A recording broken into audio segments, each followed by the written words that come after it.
Hello, welcome back to On the Ground. My name is Benjamin King. I'm the CEO and founder of Kinyu SEM, a supply chain focused employer of record here in China.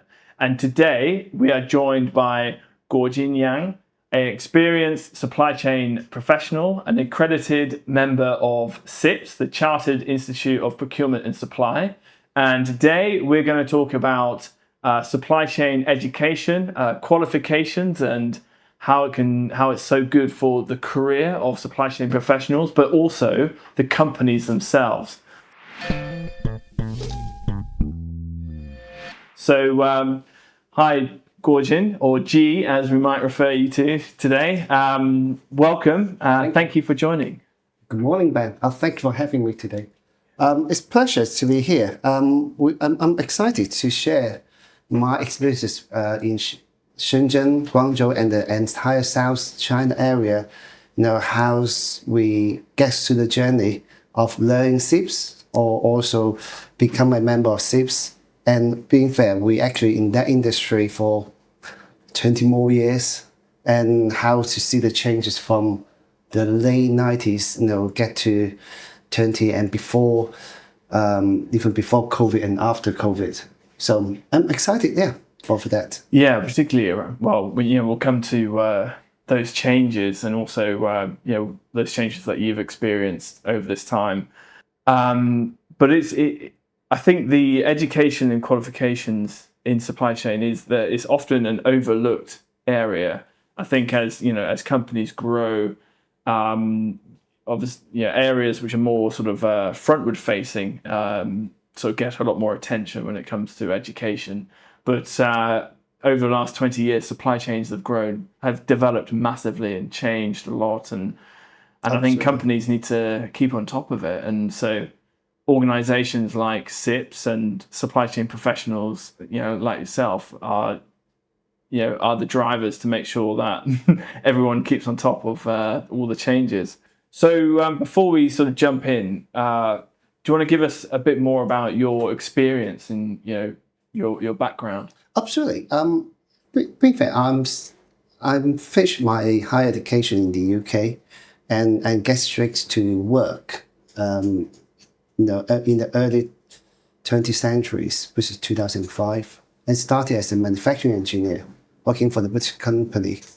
Soon after, my line managers spot my supply chain talent, a very hidden talent at that time. So they moved me to procurement. So that's why we start my career as a supply chain procurement professional. At that time, we got the opportunities to get to know about CIPS, but as a profession at that time, even in the UK, it's not many professions, willing to take their training in CIPS to well equip themselves. Only my manager was able to complete the entire CIPS and become a member of CIPS at that time. Of course, my journey started from there. Started from level 4, we continued to learn on my free time after work. Of course, companies sponsor some of this training in terms of providing the training time and the funding as well. But it's a rather long journey, so it took me about 12 years to complete entire courses from level 4 to level 6. And so I'm grateful I'm here. But overall, that's my background. And let's just go into CIPS a bit more for the audience.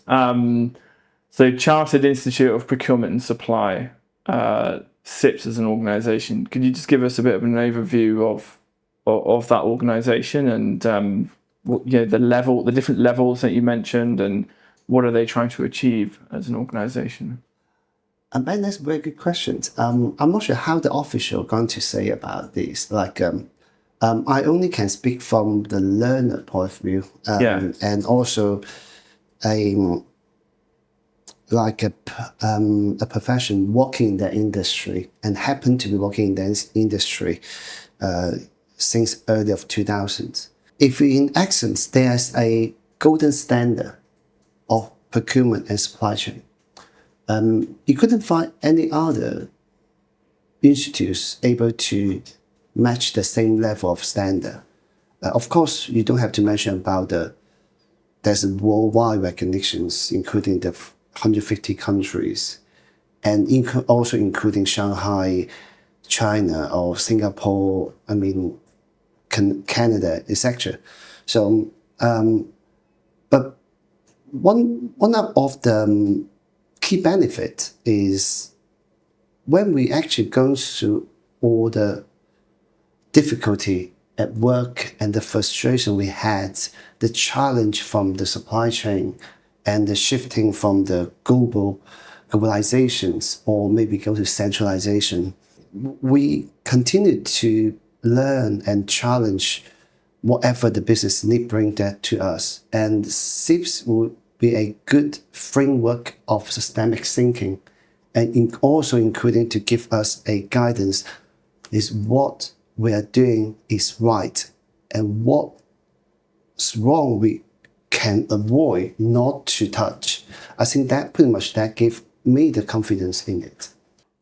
Yeah, that is really interesting. I mean, as a framework of systemic thinking, so since COVID, has there been a real rethink in terms of how supply chains operate globally? And well, not just COVID, but everything that's going on in the US with tariffs.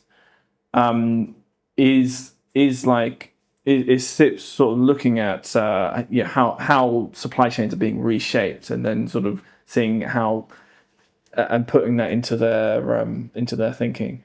And to answer your question, I guess is from the profession's point of view. We on the day-to-day supply chain procurement work, we see the policy change, the global challenge in terms of the Russian and Ukraine war, and also including the Middle East crisis. And also, you happen to mention about the tariffs. We call Trump 1.0 in his first term, and then develop into the tariffs 2.0, which is on his second terms. We've seen that, but overall, I guess as a profession, we face that day-to-day basis. Even we don't have to consult whatever the knowledge we CIPS. But the thing is, by going through that, as each different company have their different approach, like us, we focus on the supply chain vulnerability. So ensure we have every product, we got dual source from different regions, not only from China as a biggest and also most advantage in cost and quality, but also we're looking into supply chain in Far East. Also, we also putting the investment into the United States to ensure whatever the product we be provided is become competitive. Plus also the supply continuity will still be ensured as well. So by doing that, of course, we also we're going through a lot of different discussions with our suppliers. Also encourage them to going from China, become a more globalized as a move the manufacturers in the Far East, or even encourage them to move the manufacturer along with us in the US or in the in Cambridge. So basically we try everything to what we can, but whether that is we learn that from CIPS, yes, but also pretty much that is the instant reaction to the knowledge we be actually being up throughout the entire journey of the supply chain development. So, and then we comes to that stage along, and of course we do have some discussion with the colleagues, ex-colleagues, and even the colleagues we learn together from CIPS. We share the information, we share the knowledge, we share the experiences, even we share the failure as well. Yeah, that's a really interesting point. I mean, it's the industry professionals who are at the sharp end of changes in the supply chain. So it is the supply chain managers or the procurement managers who are dealing with the fallout of COVID or the different tariffs, or who have to make the different strategies based on the changing world that we live in. But I guess, like you said just now, the CIPS, that framework, or it allows all these professionals to share their experiences and then make sure that those experiences can be passed on to the next sort of generation of supply chain managers, and so that that different valuable experiences that maybe one industry professional is captured in a way that can be then taught to others in a more of a structured way, right? I guess in terms of globalizations, we pretty much facing the very similar world. Even we talk about different industry, they can't avoid, for example, they can't avoid tariffs. If they come from the same countries. Of course, some industry get hit much better than the others, but overall, we are experiences that very similar outside environment in terms of the supply chain challenge. We got the forum together along with our colleagues and students and some senior lecturers from Beijing. So we all share what we can share. We're allowed to share in terms of facing the same solutions. For examples, whether we want to invest into the overseas, for example, move to Vietnam, move to Thailand, Cambodia as a backup manufacturers. What's this manufacturer bring us? What's the opportunity for us to look ahead? Some colleagues of some companies, they might, so like us, we started since 2017, and some company remain to see what happened from us, and then they can decide what to do. But in that forums, from different company, like we got state-owned company, student, we got a UK company, US company, we got a EV company. Even some EV company no longer exist. We still keep in touch with each other, but they are sharing all the informations, and of course they bring their challenge on the table. In the classrooms we had, we learned together in terms of contract negotiation, in terms of the supplier selections, or and supply vulnerability studies. That kind of the modules we had, in the CIPS course, and they bring that challenge on the table, and people will contribute what they thought might not 100% necessarily come from the book, the tutorial book from CIPS, but is the knowledge base.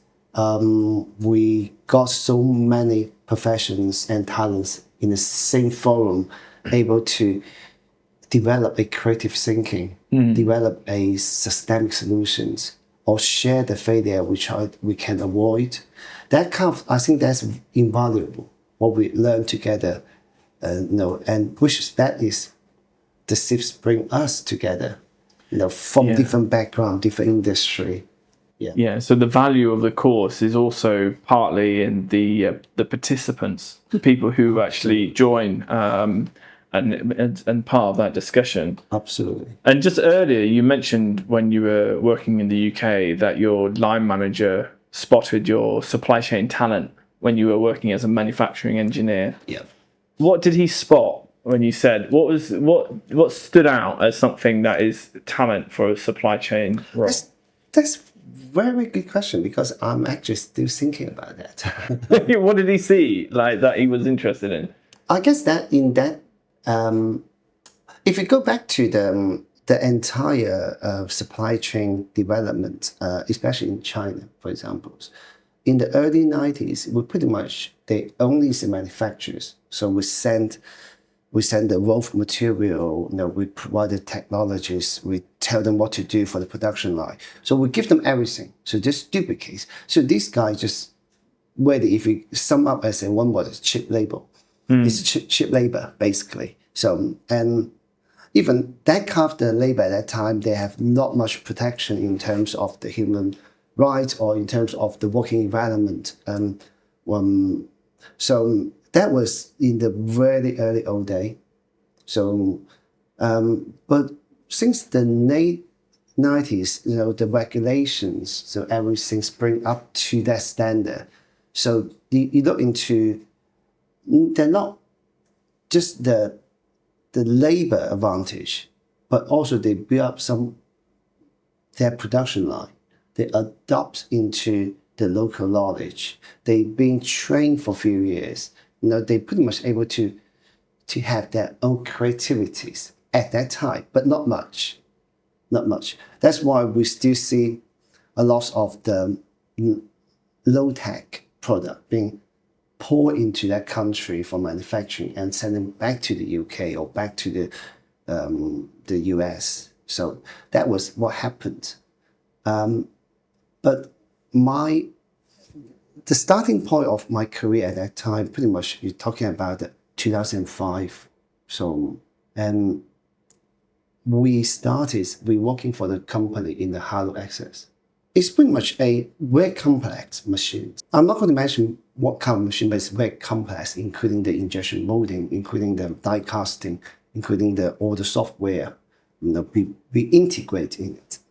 So we OEM this product into Shanghai, and I was the young engineer at that time. So that create the business need. It demand that team, the professional team or the cross-functional team have a understanding about the product, understanding about the quality, and how to transfer the knowledge into our partnership in Shanghai. In fact, that Shanghainese company is a very good company. So it's used to be state-owned company, and all the old engineer, we pay full respect to them. So they pretty much been through all the basic training. So the knowledge base is very good. But also, what's the mindset? What's the communication? So what's the English speakings? So the communications, whether that's been in place for us to implement that project. So that, and being a Chinese, at that time, pretty much understanding the engineering, understanding the machines, that actually put me into that spot. That's that is really interesting. The communication, to be honest, is one of the key reasons why, we find, our clients, want to hire people on the ground here in China, is to help them. But it's not just about the language barrier. It's also the industry language, and understanding, all the different components, different parts, different processes, and just sort of moving a little bit on a different way is. We've found that quite a lot of foreign firms, maybe smaller foreign firms, they would hire an English-speaking person here on the ground who's maybe comes from maybe is the salesperson from their supplier, and they hire them because they can talk to them in English, but they don't have any sort of actual manufacturing or supply chain experience. Have you sort of seen that before, and why do you think that's a mistake? I wouldn't say that is a mistake. I think that is pretty much that's what they feel that's right, and most of the company not able to really understand the value of supply chain profession can bring. We actually, being fair, at that time we also make the exactly same mistakes. We hire a English speaker, which is have none of knowledge about our machines, and also the manufacturing as well. But we put them as a project manager. So of course his English is good in terms of communications. We put him into the project manager positions that took a year. So the project went disaster. So we soon realized that, I mean, we can't just have a translator as a project manager or procurement professions doing that job, because that project is so complicated, involve quality, involve standard, involve we're building up enough buffer for product transaction time. So which is they demand a lot of not only about the communication, the language communication, but also a know-how and also a collaborations between two parties. So therefore, that was the time we feel we have to build up a good cross-functional team, including the professional procurement team and QA support and manufacturing engineer like myself. And of course, we have engaging with their entire project team as well in Shanghai. So to bring the project on track. So that's the key things. Most people will only see language as only barriers, but they tend to forget the knowledge base as skill set for that specific job. It should go with, it's different. It should go with like a supply chain skill set, like the risk management, like the total cost of ownership studies. And of course, you got the supply chain vulnerability study, and also including the supply selections, contract negotiations, and the pricings, and also compliance as well. So by doing that, that skill sets always with procurement, engineering. It depends on different backgrounds, and also the supply chain knowledge skill set go first. Vice versa, you're talking about the salesperson.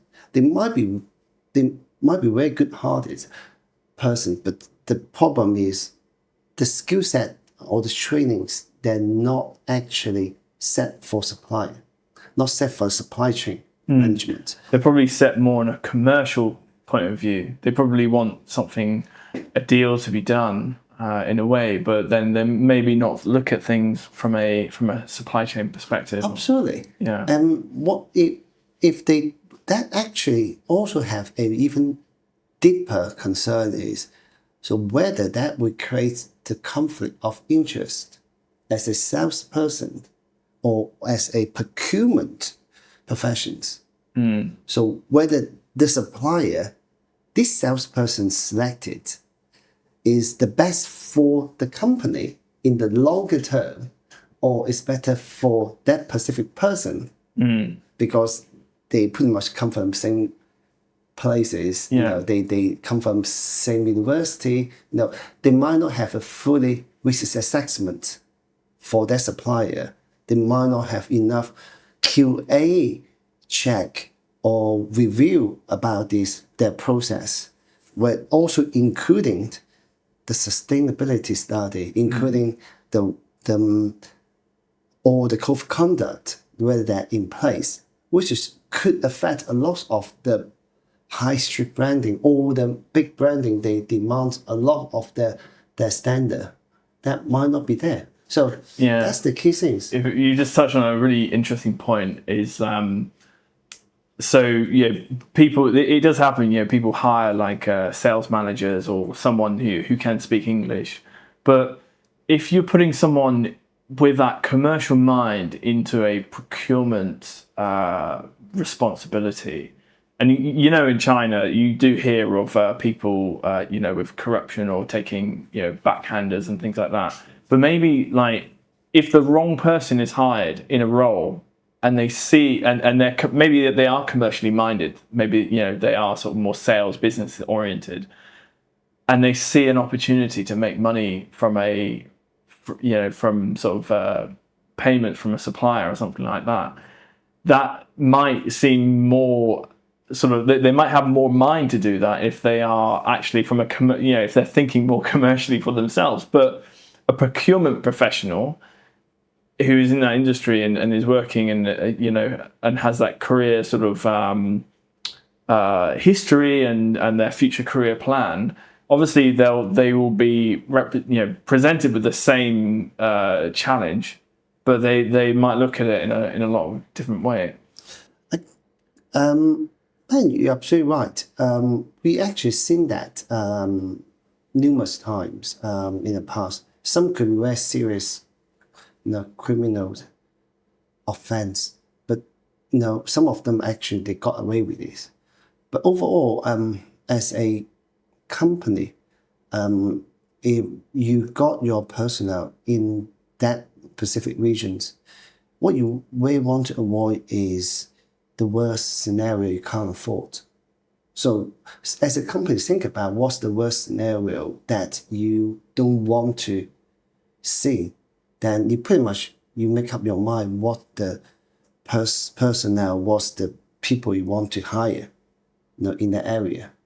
So you, for example, if you don't want to see your branding get damaged because they pick some of the supplier that not gone through the proper code of conduct, for example, that could cause a lot of issues. And of course, if you are the small and medium business back to UK or Europe, you want something quick. You want someone can talk to me. You want someone can have a daily communication. That's fine. But what's the worst scenario is you need to know the total cost of ownerships. What you exactly paying is no hidden cost. And whether the salesperson without that kind of training they might not want you to get into a situation because the knowledge-based experience that he focused on, it's kind of them forget or do not know. They need to consider what the Incoterms means, what the FCAs mean, what the FOBs mean. So whether they need to pay for the insurances could be costing you a lot in terms of shipping the goods. Also, they talk about the FOB, the FCA. So FOB could be you send to the dot. You send these goods from the container to the maybe Yantian port, go to Shanghai port. But if FCA means you need to organize the pickup. So where the hidden costs come from.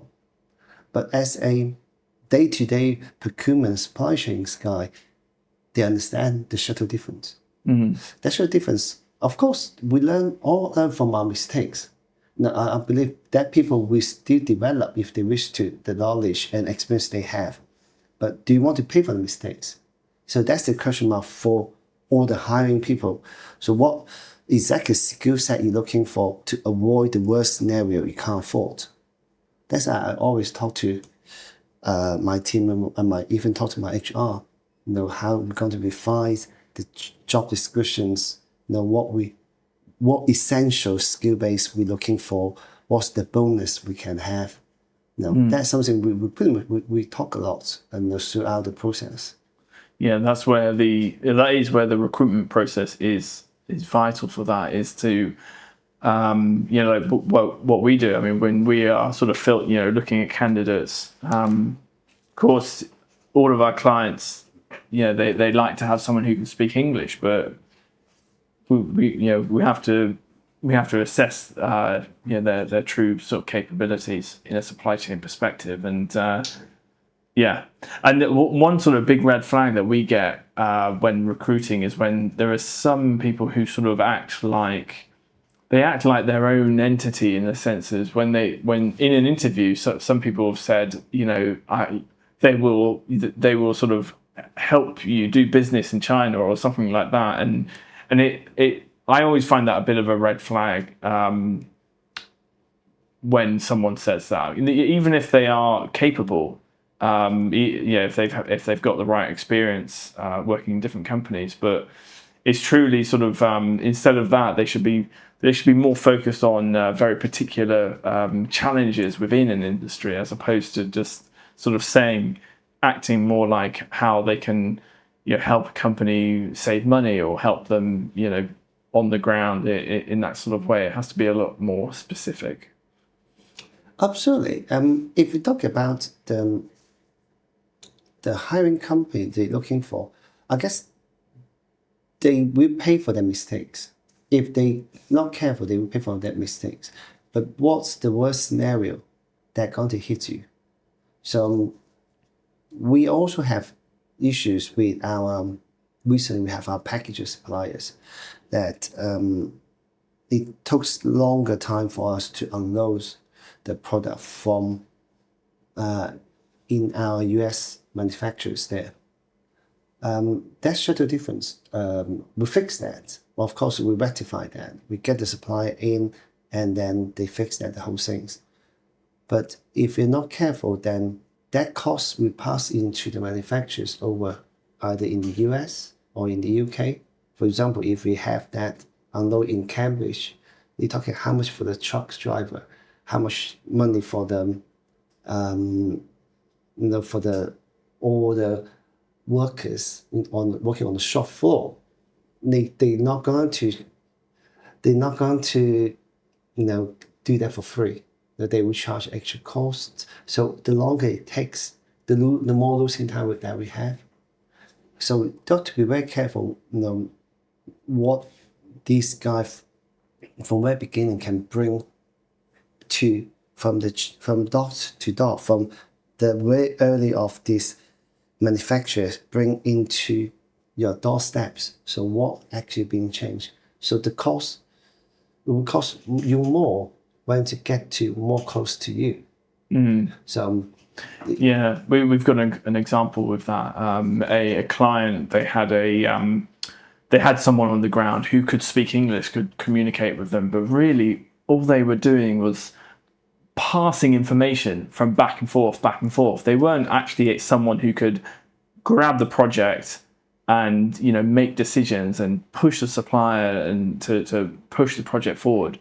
And the result really was that the manufacturing got delayed, and it's supposed to be for a Christmas event, which means they need to get their goods in sort of October, November, and they've got quite a big risk of loss of revenue because the products will be late, and a lot of that has come from they weren't working with really the right supplier, not a very professional supplier, but also not really have the right person in their team. And they came to us with this challenge, and we've gone to the recruitment of the right person. But it just showed, like you said, those sort of decisions are made by people, and they need to be qualified people, because those decisions can make these effects later down the line. Absolutely. And I can only speak from my experiences that we have. We wanted to pay for the guy a little bit more extra on the ground than rather I pay for all the firefighting cost on my doorsteps.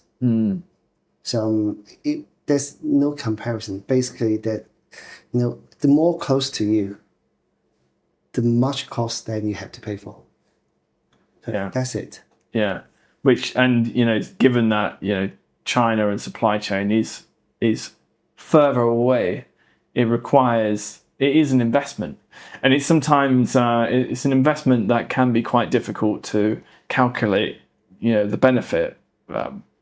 Sometimes some companies, they have to go through that pain in order to realize that they need better management on the ground. Yeah.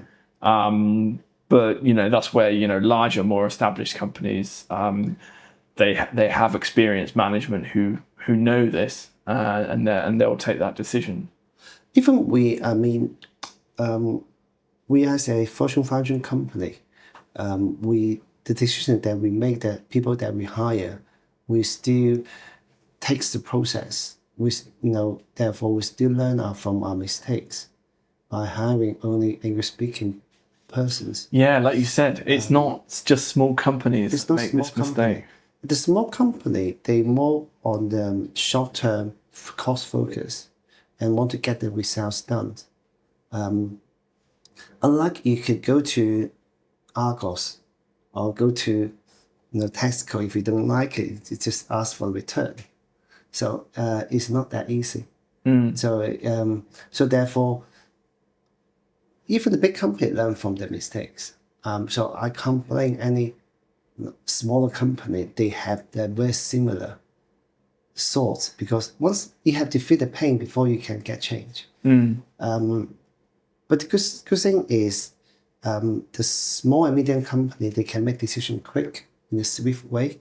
They soon realize that's not the way he wants or that CEO wants, then they can change that way quickly.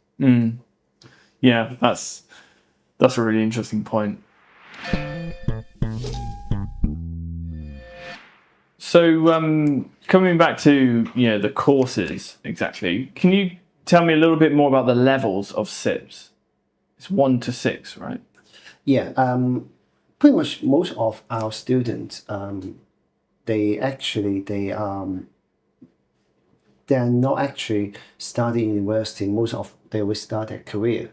Once they get to their career, they be put into the supply chain or globalization's functions. Then they soon realize they need to have more training to be able to face on the day-to-day challenges. So that's why I see so many students. They have a few years working experiences and they come back to our training courses. So most of them, they started from level 4. Level 4, I would like to say, we get to level 4, level 5, level 6. Once you reach level 6, then you got 3 years minimum experiences, relevant working experiences, then you'll be able to apply for the MCIPS. But by doing that, the level 4, what we're looking at is like the level, just like diploma level, which is they focus on the training for the supply chain specialists. So in order to let them to understand the supplier selections, understand the negotiations, the contract development, so which is of the basic specialists able to bring up as a process, contributes that in their knowledge bases. They go to the level 5 and level 6. Level 5, I would like to say, we focus on the procurement manager training, which is allow them to assess the risks of the supply chains, and also able to manage the procurement department as it functions, including the one very interesting courses, the modules in that level 5 is called procurement sustainability. We call sustainable procurement in the past, which is allow this manager have a mindset about what the sustainable procurement they can bring not only to the company they work for, but also the supplier they wish to bring up to. For example, that you see so many EGS reports from different company that pretty much they started from where we are in terms of make sure the supplier comply with our code of conduct. They utilize whether they utilize our these more green materials rather than there's one of polluting materials. Of course, you buy that cheap material, you will save your cost in the short term, but what's the value for supply chain can bring to?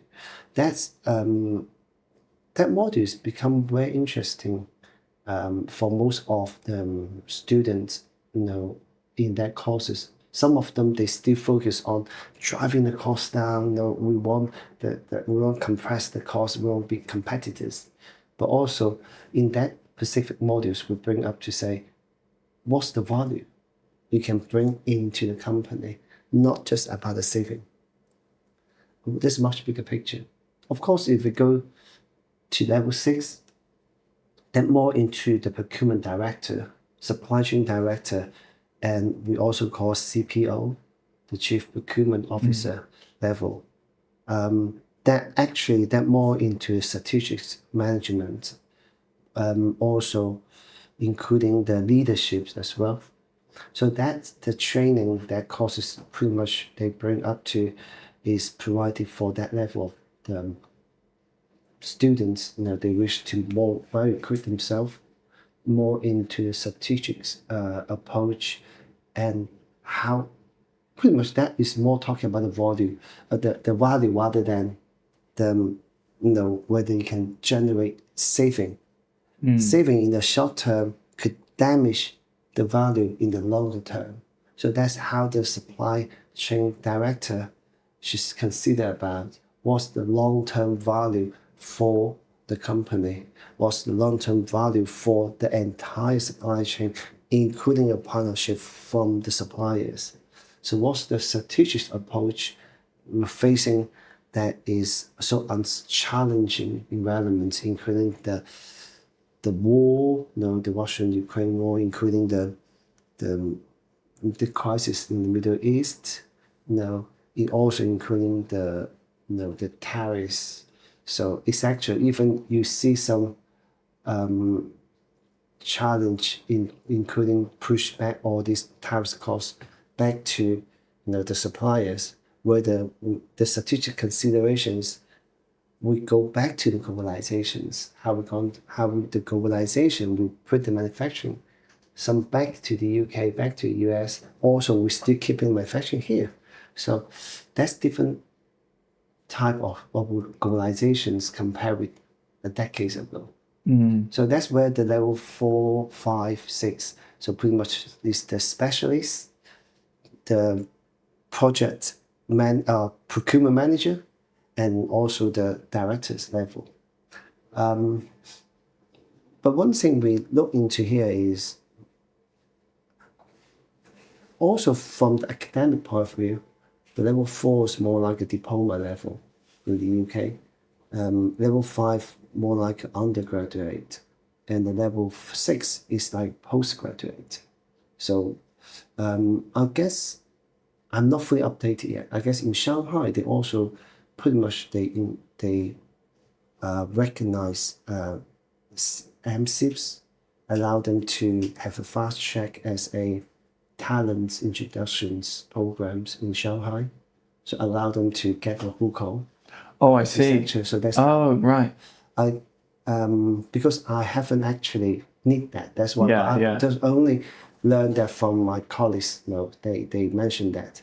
Being fair, that the value of MCIPS is not just about you fast track hukou things, but whether it's just you recruit yourself in that specific industry and being a professions.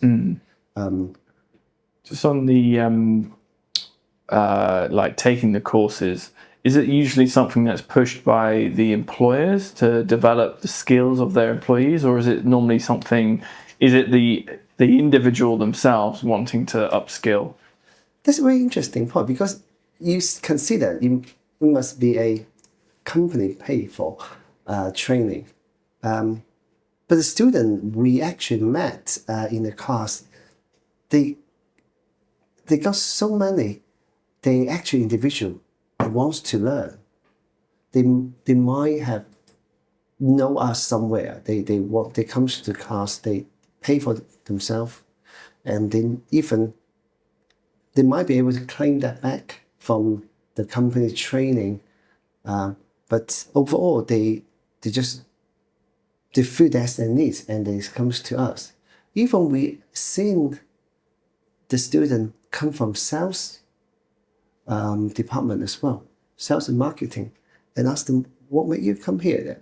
So that they wish to know what's the procurement thinking about in terms to do much better job in sales. So that's they come with different purpose. Of course, from the proper channel, we do most of the company is talking about the Fortune 500 company, or even the high tech company in Shenzhen, they pretty much they cover most of the employee costs for training. They got a variety of training they can pick. For example, the IT maybe have different aspect of the training. But talking about the procurement and supply chain, if they can have the option to select CIPS training, I think most of them will go with that. I'm not sure if I can mention the name here, but like the UK company, like the Jaguar Land Rover, they have so many colleagues come over for training as well. And like we also met people even from the hospitality industry. Well, they have a big procurement function there, don't they? Absolutely, yeah. So they also comes for the training. Even we see that people fly over from Inner Mongolia, come here for a couple of days training. Yeah. So it's just from different backgrounds. And Shenzhen and Guangzhou can be more dynamic. I think most of people they feel their needs for that training. So if they are really willing to improve themselves, so they're even willing to pay for it by themselves. Yeah. In my scenario, pretty much most of our company pay for us to get through that. Yeah, I mean that is interesting. I can imagine it. In China, education is massively important, and I think people do feel like they want to get masters or sometimes even PhDs in order to further their career. And so I can imagine that a lot of individuals would be willing to pay. I can also imagine that there would be many companies would see the training budget as the first thing that gets cut if they need to cut budgets and things, which is unfortunate, and that maybe many companies at the moment might not extend to pay for it. So in China, like you said, a lot more individuals would be. What types of companies you mentioned about MNCs, Fortune 500 companies? So what type of industries do you think are best served, would employ CIPS talent? I could only speak from my experiences that I encountered for the past decade. That if we go back to especially in the South China, you see so many engineers, talents able to support the IT or AI, and also semiconductor manufacturing, EV, you name it. So the infrastructure actually there. That the blooming of that industry actually bring up the demand of the supply chain talents that we need, which is they demand it a lot. We actually seen so many students come from different backgrounds. Of course, we have the state-owned company like the China Mobile, etc. They will comes to for the training, and I know that even some of these management level they must have a CIPS qualify in order to get promoted into their positions. But what's the even? And I see a very small individual company, they also participate in the training as well. I guess that might be the CEO or even the COO coming into that training cost. Not sure whether they just want to meet the buyers or they really, by talking to them, so they really want to understand, so what's the procurement mindset? So how they will be able to better service for these procurement functions, in terms of compliance, in terms of understanding the needs of that. So, and also how they can improve their sales and marketing, in order to meet the need for that procurement demand. So you see also of different peoples. And in the gaming industry, also we met people they wants to learn that as well. So that's why we don't put any limited expectation on that. With every new courses coming in, we're excited to look at the list and see where these guys come from, what's their background. And with this student back to their work, pretty much they will be beneficial for them in the longer term. They might not know the total cost ownership concept, but they met them pretty much, they be dealing with that kind of the issues on the daily basis. And then suddenly that concept has been introduced in that course, they realize, how's the systemic thinking, what's the approach they should consider from the total cost of ownerships. And also considering the compliance as well. Some of them, they be doing with that on a daily basis, but they're just not sure in that specific product what kind of compliance they need to put into place. And then they have that kind of the concepts in mind throughout the training. They'll be able to develop on their own in that specific industry and even for the specific organizations. So CIPS is not a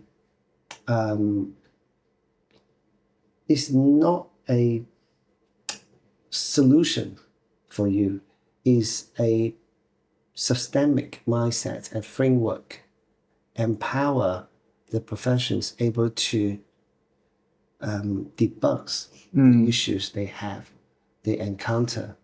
And being fair, we in the same classroom, we also learn a lot from other people's experiences rather than from the book. So it's amazing. It's an amazing training time with all that students come from different backgrounds. So they bring joy, bring the creativity, and they also open up the window that we never see, even not able to see that from the training books. So, but that's how the value that we actually created so far. Yeah, that's really interesting. And how do Chinese companies, because CIPS is it's a UK sort of founded, organization, and it's in China, and there are lots of multinational companies in China that are interested, but also, how are Chinese companies leveraging, CIPS talent in their supply chain? I think you need to go back to different level. So in the very beginning, it's like we talk about 20 years ago, even decades ago. I think most of these companies are follower. So they learn that from either from IBM, from different of the we call non-China organization, able to bring up the fresh idea for them. So initially we started as a follower because at that time I think they demand more about the hardware, the production, or engineer rather than the buyer. What we used to call purchasing, but now they changed as a procurement. So you can see a subtle difference between two words. So but nowadays, because with so many challenges in the supply chain in the last 5 years, and even in the last decades, and of course most of the bigger Chinese company, they realize, they need the key function. They're able to develop the strategies. It's come from supply chain and procurement. Then they will put more efforts in it. So they from 15 years ago, there's a follower, but now they become a demanding area. They really want to enhance themselves, like the technologies they wish to develop, and they even push to the further steps. You see the time to market, the lean manufacturing. So, and they improve the supply quality by utilize the IT technologies, AIs, and plus they use all the digital to manage the inventory. They become from the follower, they become a leader now. I would more happy to see that happen because it's just really the demands driven that is not what they wanted to, is the competitions, the demand, the infrastructure or the suppliers based in South China. It actually pushed that happens. And I think also it reflects the changes of where, like you said, in the 90s, so 20, 30 years ago, where companies would have to come to China and they would have to input a lot into the process to get what they want. Whereas today, people actually come to China for solutions. Absolutely, yeah, And that's the change. that is the change, That's the isn't it? differences. So, and people can come here and they are the leaders because they are the ones developing. There are a lot more ODMs, and OEMs available to provide that solution here in China. And a lot of that is, will be, I mean, especially from a supply chain perspective for, like the automotive industry is just, they must be in the way that they can develop new technologies and new supply chains so quickly in that sector is is quite amazing, and it might be sort of the CIPS program here, like the conversations that they're having sort of amongst all the participants must be a lot. It could be a lot different compared to the programs in other countries, right? Absolutely. If you look into, they're not only doing business from the worldwide, but also have the huge domestic market. The domestic market actually demands a lot in terms of the cost, in terms of time to market, in terms of the inventory management.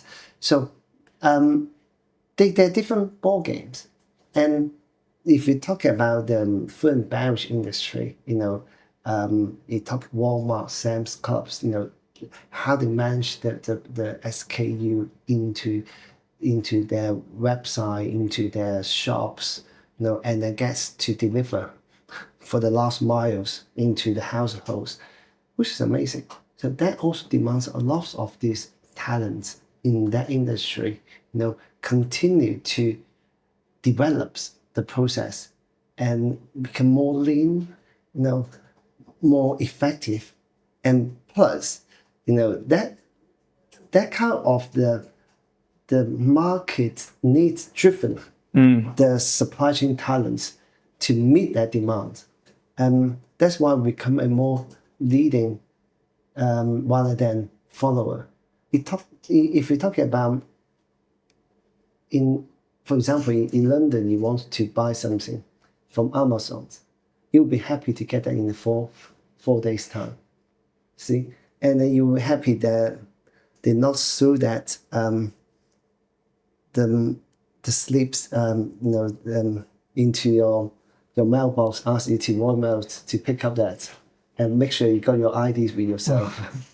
And then the mail actually not open on Saturday. It happens a lot, but that kind of the expectation different in the domestic market.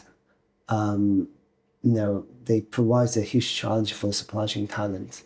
So not only about the global wise, but also for the domestic market as well. Yeah, what is the for the domestic market and its challenges is CIPS seen as a really valuable tool to support the talent and to support the companies? I guess it's not about the tooling themselves that CIPS introduced. Is the framework and the mindset allow them to develop the creativity for the challenge. You might not be able to find a solution from the book, but you'll be able to understand the methodologies and the mindset, the framework, then you can utilize that to develop a much better tool for ourselves, for the daily work. I guess that's where the beauty of CIPS empower our professions. It's not just about a solution that already there. It might be most of the solution already there. We can just pick them, but at least we know why we pick them, and what's the framework, what's been missing, what we need to add into that specific solutions. And because the market is so dynamic, and the demands is become a more and more challenging. So sometimes we feel the books might not able to catch up what we actually encounter in reality. But overall, the framework, the mindset, able to help us to do things we know that's right. I think that's rather important when we in a so dynamic working environment, especially in supply chain. Yeah, and just for anyone who might be watching or listening, who should take CIPS? What industry or experience, what kind of background would benefit the most from the program? That's quite a tricky question because I would think everyone, if they have the desire, wants to put yourself into the top 20 in talents in supply chain, they should definitely take CIPS, regardless how long it takes. But being fair, some of them, they might not have the opportunities and might not have that interest. But if you are working in that supply chain and procurement industry, then if you wish to have your long-term career goal to move that not to the top, I would say as a definitely the recognition of professions, then you definitely should take the CIPS. That's for sure. It took me 12 years to get to level 6. 12 years? Yeah. You started on spare time. Did you start on level 4? Or? Yeah, from level 4. So level 4 to level 6. Yeah. 12 years of doing it in and around your job and your life. Yeah. And yeah. So it's a long-term goal. I know someone could take maybe 3-4 years, to finish the entire courses. But of course, the sacrifice you never know. They from the hard works they've been doing. But to answer your question, if we wish to have a professional career in supply chain and procurement, but the CIPS definitely is a must to take. And can you do, so a lot of people will start on level 4. Do you have to do 4 before you do 5? Or? It's a must. Yeah. You have to finish all the level 4, and then you can take the level 5. So you have to be one level up. Yeah. But again, level 4 is focused on the supply specialist. So, and the level 5 is more like supply chain procurement manager. So pretty much that's a different level of mindset. Yeah. So supply chain specialist. What level? How many years experience would you expect? Yeah, for someone to do level 4. I would recommend people, once you decided to take the supply chain jobs, then you go straight to level 4. As long as you are the graduate student, most of the people, the working force in China, especially in South China and Shenzhen and Guangzhou, they have the undergraduate certificate qualifications, and they are pretty much more capable to start with level 4. As long as they decide they want to become a profession of supply chain, then level 4 will be a good start. I guess it's really you'd have people who maybe have had a few years experience, because when you're fresh out of university, you might start in a career, and you never know if it's for you. I guess the best thing would be, you start learning CIPS when you know that this is the career that you want, and this is what you want to do. So you start investing in that education.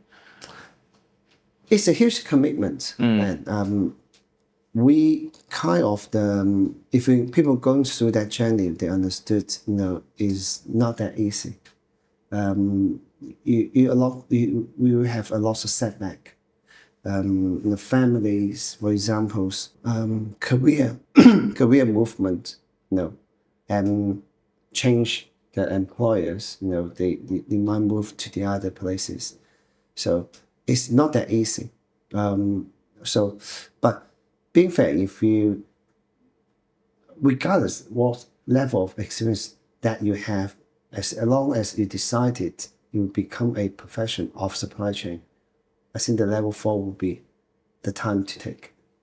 Of course, like us, we done the level 4 a few years ago, then we're still going back to look at the book, to also it's a continued learning process. It's not just one-off. The beauty of CIPS is, as long as you become the member of CIPS, there's so many modules and courses in the website you can learn. It's self-learning as well. You'll be able to learn that throughout your memberships. So it's not just about one-off study.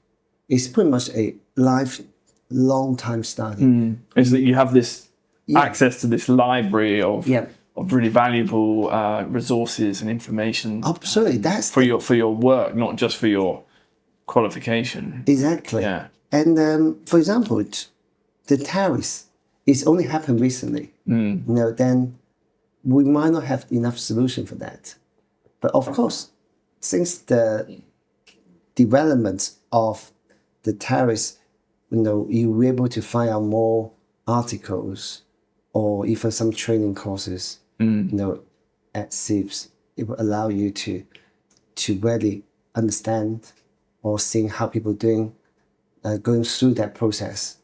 So that's where's the beauty of CIPS as well. So, what's your advice to companies outside of China who want to, strengthen their supply chain by hiring talent in China? To be simplified is, if you put CIPS qualified or not on the job descriptions, you're able to screen a lot of non-CIPS certified applications. But it depends how you want to, what exactly you're looking for. Some of them, if just a very operational level, then you might not need to have that kind of the expertise in your team. But if you really look into talents able to manage more challenge scenario on the ground, able to mitigate the risks in terms of supply chain, also able to negotiate the better cost, and that is the total cost of ownerships, and able to demonstrate, that's the true cost of overall, then you should be able to find someone, have that kind of qualification and trainings. And also they demonstrate that at their previous work or current position, they have done that. Hiring is very personal things. Some people maybe just go for their gut feeling, and they might be get away with that. They might be right, but as a hiring manager for a long time, we make mistakes. We learn from our mistakes. Pretty much, we need to spend more time with our HR to really develop and refine the job descriptions, allow the HR to really understand the hiring manager what they need in terms of what's essential, what is the bonus, what's the optionals, and then we continue to have the feedback from HR to see what they can get from the market, what talents they have, and then we pretty much it is a continued development process. I mean, if it's very simplified, look at everything on the paper, we would definitely recommend the CIPS qualified. That would be save so much of your time. Yeah, brilliant. And for individuals in China, why should they consider pursuing CIPS qualifications, and how could it open doors for international opportunities? In fact, I don't think they need to pursue that. I mean, given the demands and workforce in China, not all of them need to pursue that unless they really wanted to. Unless they really understand the value they can get out of CIPS. I don't have that statistics with me, but I learned that from Hayes, the recruitment agents. Well, we interviewed Hayes, CC from Hayes last time, our previous episode. Excellent. Yeah. I think pretty much there's if we're same industry, if you're MCIPS qualify, then you pretty much the pay wise will be 20% higher. Oh, really? Average. Yeah. 31% higher.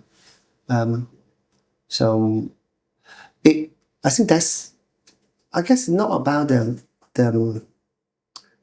of course the money wise is very important, but also I think the joyful, you have the framework and the systemic consideration or thinking mindset, put that into your work and you get the job done much better. That kind of joyful, the satisfaction you get out from the work, that's something invaluable. Of course, you can be measured by the 21%, the 21% of higher pay rise.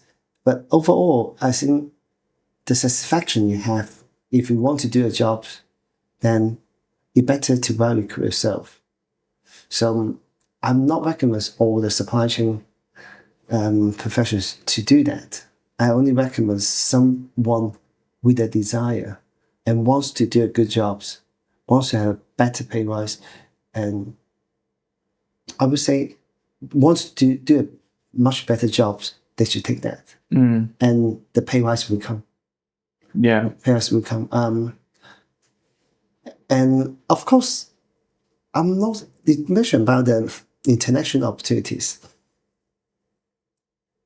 I feel it's not about international things. It's about the industrial things, and we might facing more challenge domestically in terms of supply chain demands in all different industry.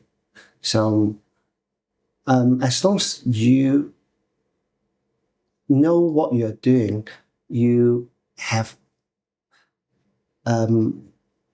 suitable skill sets and the mindset in other jobs, you not open up for international opportunities. You open up for all kind of the good opportunities. Yeah, not international, just more sort of professional opportunities. Absolutely. And previously, international firms have been associated with professionalism, but that's sort of not exactly just the case now. It's not really international opportunities, it's professional opportunities. Absolutely. Domestic or international. Absolutely.